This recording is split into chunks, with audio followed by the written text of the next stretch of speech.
Morning everyone, welcome back to our channel living লাউডে। তো আজকে বুধবার, আজকে আমি সন্ধ্যেবেলা বাড়ি যাব। তো মা তো নেই, মা তো গেছে মামার বাড়ি, তো বাপি রয়েছে। তো বাপির সাথে গিয়ে কদিন আমি থাকবো, তো এই জন্য মনটা আজ খুব ভালো লাগছে। তো চলো তাহলে আজকের ব্লগটাকে, আজকের দিনটাকে এখান থেকে স্টার্ট করি। আশা করছি তোমাদের আজকের দিনটা, সারাদিনটা খুব ভালো যাবে। এবার যাবো নিচে, নিচে গিয়ে কিছু কাজ যদি থাকে সেগুলো করবো, করে দেন ওপরে এসে তাড়াতাড়ি প্যাকিং করতে হবে, কারণ আমি কিচ্ছু রেডি করিনি। তো চলো তাড়াতাড়ি নিচে যাওয়া যাক। তো আমি হয়ে গেছি একদম রেডি, আমার ব্যাগও এদিকে রেডি হয়ে গেছে। তো এখন বেরোনো যাক, নিচে যাব, ব্রেকফাস্ট করব, দেন বেরোবো। তো চলো নিচে যাওয়া যাক। এই জাস্ট পৌঁছালাম অফিস, আজকে অটো করে চলে আসলাম। ব্যাগ ট্যাগ নিয়ে আর বাসে উঠে আসতে খুব সমস্যা, তাই জন্য অটো করেই চলে এসেছি। তাড়াতাড়ি হয়ে গেছে। আজকে বেশ ওয়েদারটা না কেমন একটা রয়েছে, গা হাত পা টান টান দিচ্ছে পুরো একদম, গিয়ে অনেকটা। চলো এখন অফিস করা যাক, লাঞ্চে যদি টাইম পাই দেন ব্লগ করবো। কি হয়েছে? দুধ গরম হয়ে গেছে, আচ্ছা ভাত হয়ে গেছে, ডিম সিদ্ধ হয়ে গেছে, আলু সিদ্ধ হয়ে গেছে, আচ্ছা কেক আনা হয়ে গেছে, আচ্ছা বিস্কুট আনা হয়ে গেছে। আচ্ছা আমার যা কি ছিল আর কি ছিল, তারপরে জগন্নাথের প্রসাদ এসে গেছে। হ্যাঁ। জয় জগন্নাথ, তুমি এ করো, রক্ষা করো আমাদের। আমার একদম আমি এই জাস্ট বাড়িতে ঢুকলাম। অ্যাকচুয়ালি কী হয়েছে, মা নেই। তো মা এবার বাপিকে ফোন করে বলে দিয়েছে যে আমি আসছি, আমার জন্য কিছু ত্রুটি না হয়। তাই জন্য আমি যা খেতে চাই না খেতে চাই সব কিছু কিনে টিনে রেখে দিয়েছে। টিভিটা বন্ধ করো না, কিনে টিনে রেখে দিয়েছে। সেই জন্য আমাকে বলছে যে এই হয়ে গেছে, ওই হয়ে গেছে, সব কেনাকাটি হয়ে গেছে, দিয়ে কোনো চিন্তার কিছু নেই, কোনো ত্রুটি হবে না। যদি ত্রুটি হয় তাহলে আমাকে কেটে রেখে দেবে, মানে ইন দ্য সেন্স বাপিকে মা কেটে রেখে দেবে। তো সেই জন্যই আমাকে ঢুকতে না ঢুকতে, জাস্ট আমি এই ব্যাগটা রাখলাম, তোমরা দেখলে তো, ঢুকতে না ঢুকতে আমাকে বলছে সব হয়ে গেছে, আমি রান্নাও করে ফেলেছি, ব্যাস কোনো ত্রুটির কিছু হবে না। তো ঠিক আছে চলো, 8টা বাজে, বাড়ি 8টাতেই ঢুকে গেছি আজকে, একদম টাইমে বাস পেয়ে গেছিলাম। এখন ফ্রেশ হয়ে নিই, ফ্রেশ হয়ে নিয়ে দেন তারপর কথা বলছি।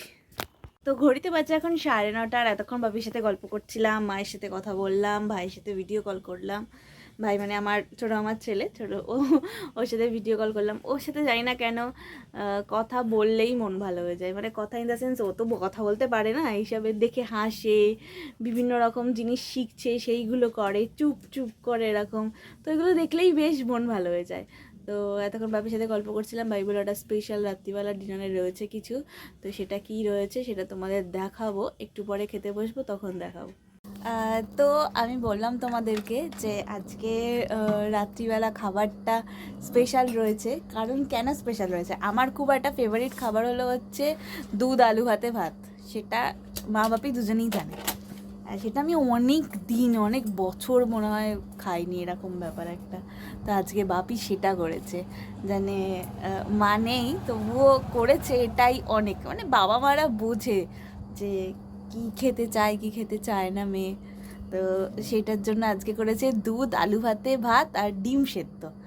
দারুণ করে খাবো আজকে, দারুণ করে, অনেক দিন পরে, বেশ ভালো লাগছে। তো চলো তাড়াতাড়ি করে খেয়ে নিই, খেয়ে নিয়ে তারপর কথা হচ্ছে। তো এই জাস্ট ডিনার করে উঠলাম, 10টা বাজে। আজকে তাড়াতাড়ি খেয়ে দিয়ে নিয়েছি, একটু শুয়ে পড়বো বলে বাপির সাথে ভালো করে গল্প টল্প করলাম। বাপি ওখান থেকে বলছে নিশ্চয়ই নিশ্চয়ই শুয়ে তো পড়তেই হবে, না কালকে একটু উঠতে হবে, তাড়াতাড়ি উঠে রান্না করতে হবে, কারণ এই কদিন মা যতদিন নেই বাপি ততদিন অনেক রান্না টান্না করে করে তারপর খেয়ে দিয়ে গেছে। তো আমি এসে গেছি যখন, এবার আমিই করি একটুখানি। তো ঠিক আছে, আজকের দিনটা বেশ ভালো গেল, বিশেষ করে সন্ধেবেলা অফিস থেকে বাড়ি ফেরার পরে খুব ভালো গেল। তো চলো তাহলে আজকের ব্লগটাকে আর আজকের দিনটাকে এখানেই শেষ করছি। আশা করছি তোমাদের দিনটাও ভালো গেছে। তো ঠিক আছে চলো, কালকে নতুন ব্লগে আবার দেখা হবে। আর এই ব্লগটা যদি কিছু ভালো লেগে থাকে তো প্লিজ লাইক করে দিও ভিডিওটাকে, আর সাবস্ক্রাইব করে দিও আমার চ্যানেল লিভিং লাউডকে অবশ্যই। তো চলো কালকের ব্লগে আবার দেখা হবে। আর একটা কথা, আমি এবার থেকে ফেসবুকেও আমার ব্লগগুলো আপলোড করছি, জাস্ট আজকেই 2টো ব্লগ আপলোড করেছি। আশা করবো ইউটিউবে তোমরা আস্তে আস্তে যেরকমভাবে সাবস্ক্রাইব করছো, আমার ভিডিওস দেখছো, ফেসবুকেও দেখবে ওরকমভাবেই। তো সাপোর্ট করতে থাকো, আমিও চেষ্টা করব আরও ভালো করে ব্লগ করার, আরও নতুন নতুন কন্টেন্ট দেওয়ার। তো চলো তাহলে কালকে নতুন ব্লগে আবার দেখা হবে, ততক্ষণের জন্য tata bye bye, good night, সবাই ভালো থেকো, সবাই আনন্দে থেকো।